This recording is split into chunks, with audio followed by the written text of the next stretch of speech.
Welcome back following the release of her critically acclaimed sophomore album, 9. Highly ideation. And a successful 2016 tour. JAH9 comes as a Bob Marley ambassador and a global ganja advocate. And to give us the dub treatment right now, right here on our stage, JAH9. Brother Winfred, yes, give thanks for having me again. Okay, so let's talk about the ganja advocacy.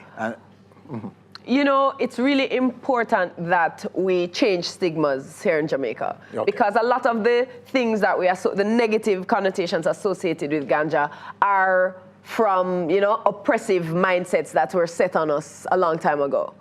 And it's not necessarily based in fact, scientific fact or medical fact. It's just based on the fact that, you know, people who want to oppress another set of people don't want them to have access to something that can heal them and something that can help them to, you know, realize community and realize higher functionings of their own brain. So because of that, you hear ganja being demonized and so much. I mean, you probably know even better than I. You know, all the things that even as Rastafari once had to go through just to ensure that herb was present in Jamaica. And we have some of the best medicinal herb here in Jamaica because our herb grows, I mean, 6 to 9 months, our native strain will grow.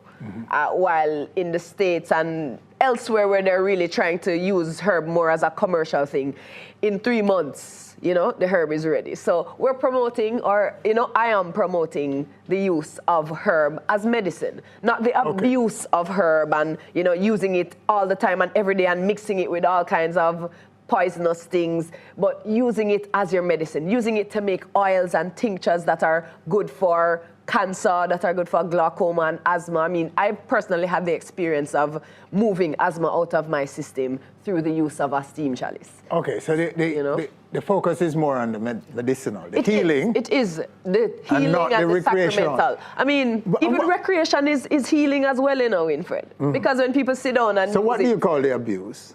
I would say to abuse herb is to remain in this state where you are constantly using, you know, your spliff-a-light spliff. I don't really like that principle because the smoke that is produced from burning anything is a negative thing. Okay. And so if smoking is the way that you're going to use herb, it means you need to use less of it. It means you need to use it less often and you need to hydrate more often and replace your electrolytes because you don't want now to turn this medicinal thing into something that is toxic for your body. Because anything in excess can become toxic. You know, a lot of things in nature, they are poison in a particular dosage, but if you have them in the right dosage, they can heal you. And it is the same with marijuana. Now, when you're using it, you know, as vapors or as rosin or as in other forms that are not, you know, that don't burn the herb, it's better for you. When you ingest it through the digestive system and you're able to get it to the stomach, to the liver, to the brain, without it having to put, you know, carbon monoxide in your lungs, then you benefit from it way more, you know? But how does one go getting what you're saying, reminding themselves of what you've just said? I mean, we're in the information age. So this is, I'm not saying anything novel. This is all available online if you want to study, and it's in books as well. But we in Jamaica especially have the advantage of, I mean, even now with where legislation is right now, you are able to grow herb at your house, up to 5 plants. Or find somebody who you know. There are many farmers who are using natural methods to grow their herb.